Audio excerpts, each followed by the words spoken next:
بسم اللہ الرحمن الرحیم نحمدہ ونصلی ونسلم علی رسولہ النبی الکریم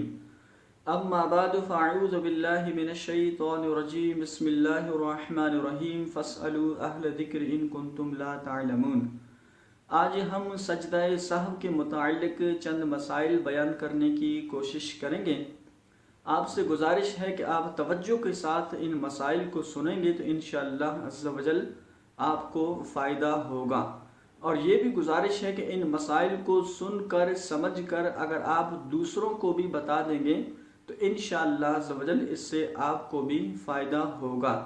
سب سے پہلے ہم یہ بیان کریں گے کہ سجدہ سہو کا طریقہ کار کیا ہے، اور پھر سجدہ سہو یہ کب واجب ہو جاتا ہے۔ دیکھیں، سجدہ سہو جو ہے یہ اس وقت واجب ہوتا ہے جب نماز کے واجبات میں سے کوئی واجب بھولے سے ترک ہو جائے،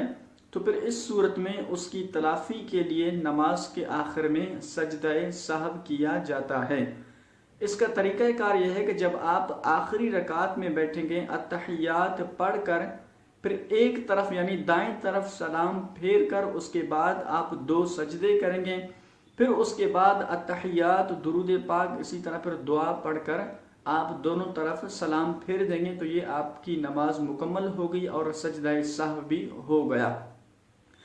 لیکن اگر کوئی شخص بغیر سلام پھیرے بھی سجدہ سہو کر لے، مثال کے طور پر بہتر طریقہ تو یہ ہے کہ اتحیات پڑھ کر اس کے بعد دائیں طرف سلام پھیر کر پھر وہ 2 سجدے کر لے، تو یہ سجدہ سہو ہے۔ لیکن اگر کوئی شخص اتحیات پڑھ کر بغیر سلام پھیرے بھی سجدہ سہو کر لے تو یہ طریقہ کار بھی جائز ہے، درست ہے، لیکن بہتر یہ ہے کہ آپ اتحیات پڑھ کر اس کے بعد دائیں طرف سلام پھیر کر پھر 2 سجدے کر لیں۔ اسی طرح اگر کسی شخص نے مثال کے طور پر دونوں طرف سلام پھیر دیا، یعنی دونوں طرف سلام پھیرنے کے بعد اب اگر اس کو یاد آگا کہ میرے اوپر سجدہ سہو واجب تھا، تو اس صورت میں وہ سجدہ سہو کرے گا یا نہیں کرے گا۔ دیکھیں، دونوں طرف سلام پھیرنے کے بعد اگر اس شخص نے کوئی منافی نماز یعنی دونوں طرف سلام پھیرنے کے بعد کسی سے بات چیت نہیں کی، کسی سے سلام دعا وغیرہ نہیں کی، یا پھر مسجد کے وہ اندر ہے، مسجد سے باہر نہیں نکل گیا، تب بھی اس صورت میں وہ سجدہ سہو کر سکتا ہے۔ وہ 2 سجدے کر لے، اس کے بعد پھر اتحیات، درود پاک اور دعا پڑھ کر اپنی نماز کو پوری کر سکتا ہے۔ لیکن دونوں طرف سلام پھیرنے کے بعد اس نے کسی سے بات چیت کی، کسی سے سلام دعا وغیرہ کی، یا پھر یہ ہے کہ مسجد میں تھا، مسجد سے باہر نکل کر اب اس کو یاد آ گیا کہ میں نے سجدہ سہو نہیں کیا، تو پھر اس صورت میں سجدہ سہو سے تلافی نہیں ہوگی، بلکہ اس نماز کو دوبارہ پڑھنا یہ ضروری ہے، واجب ہے۔ اسی طرح پر اگر کوئی شخص امام کے ساتھ ہے، مثال کے طور پر وہ جماعت کے ساتھ نماز پڑھ رہا ہے، تو اب اگر اس سے کوئی واجب مثال کے طور پر بھولے سے ترک ہو جائے، جماعت میں مثال کے طور پر اس نے اتحیات نہیں پڑھی، امام کے ساتھ تھا، اتحیات میں بیٹھا ہوا تھا، تشہد نہیں پڑھا،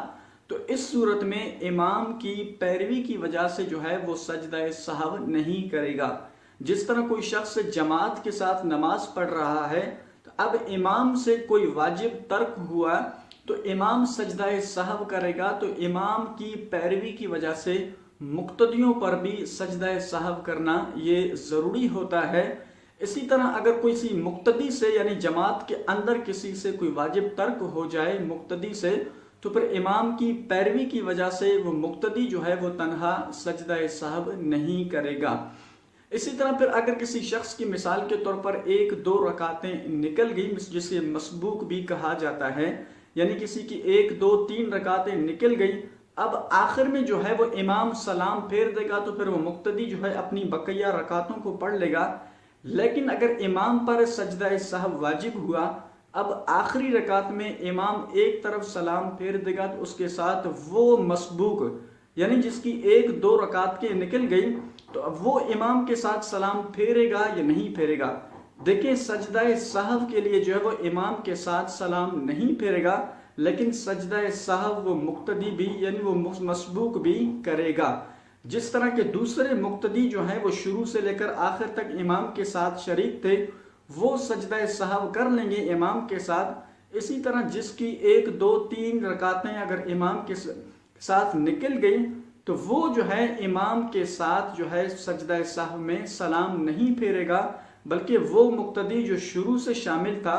وہ امام کے ساتھ سجدہ سہو کے لیے ایک طرف سلام پھیر دے گا، لیکن جو مسبوق جس کی کچھ رکعتیں نکل گئیں وہ سجدہ سہو کے لیے بھی امام کے ساتھ سلام نہیں پھیرے گا، بلکہ وہ امام کے ساتھ صرف سجدہ سہو کرے گا۔ اسی طرح اس کے پر چند اور مسائل بھی ہیں، تو انشاءاللہ عز و جل ہم اگلی ویڈیو میں ان مسائل کو بھی بیان کریں گے۔ تو آپ سے گزارش ہے کہ ان مسائل کو آپ توجہ کے ساتھ خود بھی سنیں اور دوسروں کو بھی سنائیں، تو انشاءاللہ عز و جل اس سے آپ کو کافی فائدہ ہوگا۔ اللہ کریم جل جلالہ کی پاک بارگاہ میں دعا ہے کہ مالک کریم ہم سب کو عمل کی توفیق عطا فرمائے۔ وآخر دعوانا ان الحمد للہ رب العالمین۔